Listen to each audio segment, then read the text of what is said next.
ওম শ্রী গণেশায় নমঃ। সংক্ষিপ্ত মহাভারত। পুরোহিত ধৌমের হিতোপদেশ অনুসারে যুধিষ্ঠিরের সূর্য উপাসনা ও অক্ষয় পাত্র প্রাপ্তি।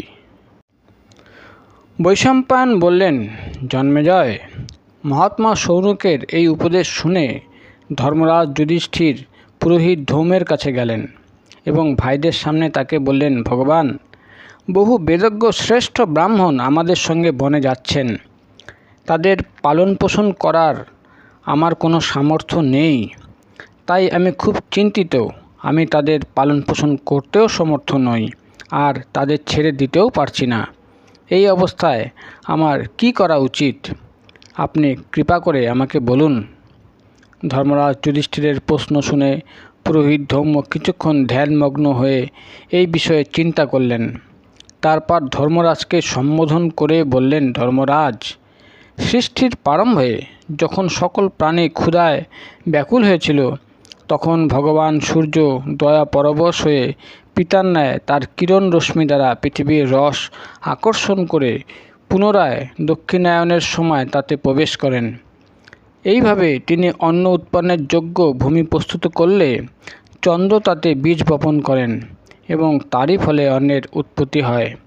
সেই অন্নের সাহায্যেই প্রাণীদের ক্ষুধা নিরসন হয়। ধর্মরাজ, এই কথা বলার তাৎপর্য হল, সূর্যের কৃপায় অন্ন উৎপন্ন হয়। সূর্যই সকল প্রাণীকে রক্ষা করেন, তিনি সবার পিতা। অতএব তুমি ভগবান সূর্যের শরণ গ্রহণ করো এবং তার কৃপা প্রসাদে ব্রাহ্মণদের পালন করো। পুরোহিত ধৌম্য ধর্মরাজকে সূর্যের আরাধনা পদ্ধতি জানিয়ে বললেন, আমি তোমাকে সূর্যের 108 নাম বলছি, সাবধানে শোনো। সূর্য, অর্যমা, ভগ, ত্রষ্টা, পূষা, অর্ক, সবিতা, রবি, গভস্তিমান, অজ, কাল, মৃত্যু, ধাতা, প্রভাকর, পৃথ্বী, জল, তেজ, বায়ু, আকাশস্বরূপ। সোম, বৃহস্পতি, শুক্র, বুধ, মঙ্গল, ইন্দ্র, বিবস্বান, দীপ্তাংশু, সূচি, সৌরী, শনিশ্চর, ব্রহ্মা, বিষ্ণু, রুদ্র, স্কন্ধ, যম, বৈদ্যুতাগ্নি, জঠরাগ্নি, ঐন্ধন অগ্নি, তেজস্পতি, ধর্মধ্বজ, বেদকর্তা, বেদাঙ্গ, বেদবাহন, সত্য, ক্রেতা, দাপর, কলি, কল, কাষ্ঠা, মুহূর্ত, খপা, জাম, ক্ষণ, সংবৎসরকর, অশ্বত্থ, কালচক্র, বিভাবসু, শাশ্বত পুরুষ, যোগী, ব্যক্ত, অব্যক্ত, সনাতন, কালাধ্যক্ষ, প্রজাধ্যক্ষ, বিশ্বকর্মা, তমনুদ, বরুণ, সাগর, অংশ, জিমুত, জীবন, অরিহা, ভূতাশ্রেয়, ভূতপতি, সর্বলোক নমস্কৃত, স্রষ্টা,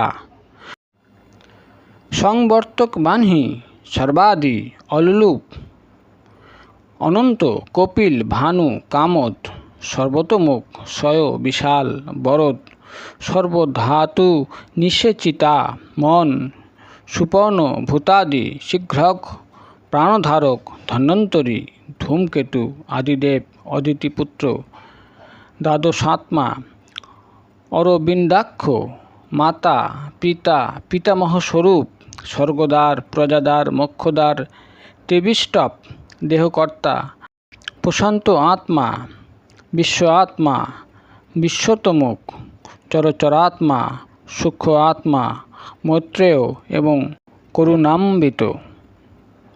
ধর্মরাজ, অমিত, তেজস্বী এবং কীর্তনযোগ্য ভগবান সূর্যের এই হল 108টি নাম। স্বয়ং ব্রহ্মা এর বর্ণনা করেছেন। এই নামগুলি উচ্চারণ করে ভগবান সূর্যকে এইভাবে নমস্কার করতে হয়। সমস্ত দেবতা পিতৃলোক এবং যক্ষ দ্বারা সেবা করেন। অসুর, রাক্ষস ও সিদ্ধ যার বর্ণনা করেন। তপ্ত সোনা এবং অগ্নির ন্যায় যার ক্লান্তি, সেই ভগবান ভাস্করকে আমি আমাদের হিতের জন্য প্রণাম করি। যে ব্যক্তি সূর্যোদয়ের সময় একাগ্রচিত্তে এটি পাঠ করে তার স্ত্রী, পুত্র, ধনরত্ন রাশি, পূর্বজন্মস্মরণ, ধৈর্য এবং শ্রেষ্ঠ বুদ্ধি লাভ হয়। যে ব্যক্তি পবিত্র হয়ে শুদ্ধ ও একাগ্রচিত্তে মনে মনে ভগবান সূর্যের এই স্তব করে সে সমস্ত শোকাদি মুক্ত হয়ে অভীষ্ট বস্তু লাভ করে। পুরোহিত ধূমের কথা শুনে সংযমী এবং ধীরব্রতী ধর্মরাজ যুধিষ্ঠির শাস্ত্রে উক্ত বস্তু দ্বারা ভগবান সূর্যের তপস্যা এবং আরাধনা করলেন। তিনি স্নান করে ভগবান সূর্যের সামনে দণ্ডায়মান হয়ে আচমন, প্রাণায়াম আদি করে তার স্তুতি করতে লাগলেন। যুধিষ্ঠির বললেন, সূর্যদেব, আপনি সমস্ত জগতের নেত্র, সকল প্রাণীর আত্মা। আপনি সমস্ত প্রাণীর মূল কারণ এবং কর্মনিষ্ঠদের সদাচার। সাংখ্যনিষ্ঠা ও যোগনিষ্ঠার উপাসকরা শেষকালে আপনাকেই লাভ করে। আপনি মোক্ষের দ্বার এবং মুমুক্ষুদের পরম আশ্রয়। আপনি সমস্ত লোককে ধারণ করেন, প্রকাশিত করেন, পবিত্র করেন এবং স্বার্থ ব্যতীতই সকলকে পালন করেন। আজ পর্যন্ত বড় বড় ঋষিরা আপনার পূজা করেছেন এবং এখনও বেদজ্ঞ ব্রাহ্মণরা তাদের শাস্ত্রে উক্ত মন্ত্রের দ্বারা আপনার পূজা করেন। সিদ্ধ, চারণ, গন্ধর্ব, যক্ষ, গুজ্জক এবং পণ্যক আপনার কাছে বর পাবার ইচ্ছায় আপনার দিব্য রথ অনুসরণ করেন। ৩৩ জন দেবতা, বিশ্বদেব প্রমুখ দেবতাগণ, উপেন্দ্র, মহেন্দ্রও আপনার আরাধনা দ্বারাই সিদ্ধি লাভ করেছেন। বিদ্যাধর কল্পবৃক্ষের পুষ্প দ্বারা আপনার পূজা করে নিজ মনোরথ সফল করেন। গুজ্জক, পিতৃগণ, দেবতা, মানুষ সকলেই আপনার পূজা করে গৌরবান্বিত হন। অষ্টবসু, ৪৯ মরুদ্গণ, ১১ রুদ্র, সাধ্যগণ এবং বালখিল্য প্রমুখ সকলেই আপনাকে আরাধনা করে শ্রেষ্ঠত্ব লাভ করেছেন। ব্রহ্মলোক থেকে পৃথিবী পর্যন্ত সমস্ত লোকে এমন কোনো প্রাণী নেই যে আপনার থেকে শ্রেষ্ঠ। বিশ্ব ব্রহ্মাণ্ডে বহু শক্তি বিরাজমান, কিন্তু আপনার প্রভাব ও কান্তির সঙ্গে কেউই তুলনীয় নয়। জ্যোতির্ময় সমস্ত পদার্থই আপনার অন্তর্গত। আপনি সকল জ্যোতির প্রভু। সত্য, সত্য এবং সমস্ত সাত্ত্বিক ভাব আপনাতেই প্রতিষ্ঠিত। ভগবান বিষ্ণু যে চক্রের সাহায্যে অসুরদের সংহার অহংকার চূর্ণ করেন তা আপনারই অংশ হতে নির্মিত। আপনি গ্রীষ্মকালে আপনার কিরণের সাহায্যে সমস্ত ঔষধি রস এবং প্রাণীদের তেজ আকর্ষণ করেন এবং বর্ষাকালে আবার সেসব ফিরিয়ে দেন। বর্ষা ঋতুতে আপনার কিরণমালা তপ্ত করে, জ্বালা দেয় এবং গর্জন করে। সেগুলি বিদ্যুৎ হয়ে চমকায় এবং বৃষ্টিরূপে বর্ষণ করে। ঠান্ডায় কম্পমান ব্যক্তিদের অগ্নি দ্বারা, বস্ত্র দ্বারা বা কম্বলের সাহায্যে তেমন সুখ লাভ হয় না যেমন সুখ আপনার কিরণ দ্বারা হয়ে থাকে। আপনি আপনার আলোক রশ্মিতে ত্রয়োদশ দ্বীপ সম্মিলিত এই পৃথিবীকে প্রকাশিত করেন। কারো সাহায্য ছাড়াই আপনি তিলকের হিতে ব্যাপৃত থাকেন। আপনি প্রকাশিত না হলেও সমস্ত জগৎ অন্ধকারে পূর্ণ হয়ে থাকে, ফলে ধর্ম, অর্থ ও কাম সম্বন্ধীয় কোনো কর্মেই কারো প্রবৃত্তি হয় না। ব্রাহ্মণ আদি দ্বিজাতি সংস্কার, যজ্ঞ, মন্ত্র, তপস্যা এবং বর্ণাশ্রমোচিত কর্ম আপনার কৃপাতেই হয়ে থাকে। ব্রহ্মার একদিনে ১০০০ যুগ হয়। তার আদি অন্তের বিধাতা আপনি। মনু, মনুপুত্র, জগৎ, মনুষ্য, মন্বন্তর এবং ব্রহ্মার সমর্থকগণের প্রভুও আপনি। প্রলয়ের সময় আপনার ক্রোধেই সংবর্তক অগ্নি প্রকটিত হয় এবং ত্রিলোক ভস্ম করে আপনাতেই স্থিত হয়। আপনার কিরণ থেকেই নানা রঙের ঐরাবত ইত্যাদি মেঘ ও বিদ্যুৎ উৎপন্ন হয় এবং প্রলয় করে থাকে। আপনি ১২টি রূপে দ্বাদশ আদিত্য নামে প্রসিদ্ধ। প্রলয়ের সময় সমুদ্রের জল আপনি কিরণের সাহায্যে শুষ্ক করেন। ইন্দ্র, বিষ্ণু, রুদ্র, প্রজাপতি, অগ্নি, শুষ্ক মন, প্রভু, শাশ্বত ব্রহ্ম এসবই হলো আপনার নাম। আপনি হংস, সবিতা, ভানু, অংশুমালী, বিশাকপি, বিবস্বান, মিহির, পূষা, মিত্রা এবং ধর্ম। আপনি সহস্র রশ্মি, আদিত্য, তপন, গোপতি, মাতণ্ড, অর্ক, রবি, সূর্য, শরণ্য এবং দিনকর। আপনাকেই দিবাকর, সপ্তশক্তি, ধামকেশী, বিরোচন, আশুগামী, তমমগ্ন এবং হরিতাস্য বলা হয়। যে ব্যক্তি সপ্তমী অথবা ষষ্ঠীর দিন প্রসন্ন হয়ে ভক্তির সঙ্গে আপনার পূজা করেন এবং অহংকার করেন না, তার লক্ষ্মী লাভ হয়। যিনি অনন্য চিত্রে আপনার পূজা এবং নমস্কার করেন, তার আধি ব্যাধি এবং বিপদ আসে না। আপনার ভক্ত সমস্ত রোগরহিত, পাপমুক্ত, সুখী এবং চিরজীবী হয়ে থাকেন। হে অন্নপতে, আমি শ্রদ্ধা সহকারে সকলকে অন্নদান এবং আতিথ্য করতে চাই। আমি অন্ন কামনা করি। আপনি কৃপা করে আমার মনের বাসনা পূর্ণ করুন। আপনার চরণের আশ্রিত মাঠর, অরুণ, দণ্ড প্রভৃতি সকল অনুচরগণকে, যারা বজ্র, বিদ্যুৎ আদির প্রবর্তক, আমি তাদের প্রণাম করি।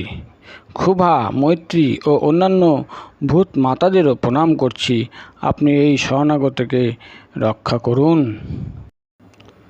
ধর্মরাজ যুধিষ্ঠির যখন ভুবন ভাস্কর ভগবান অংশুমালিকে এইভাবে স্তব করলেন, তখন তিনি প্রসন্ন হয়ে তার অগ্নিতুল্য দীপ্যমান শিব বিগ্রহে তাকে দর্শন দিয়ে বললেন, যুধিষ্ঠির, তোমার অভিলাষ পূর্ণ হোক।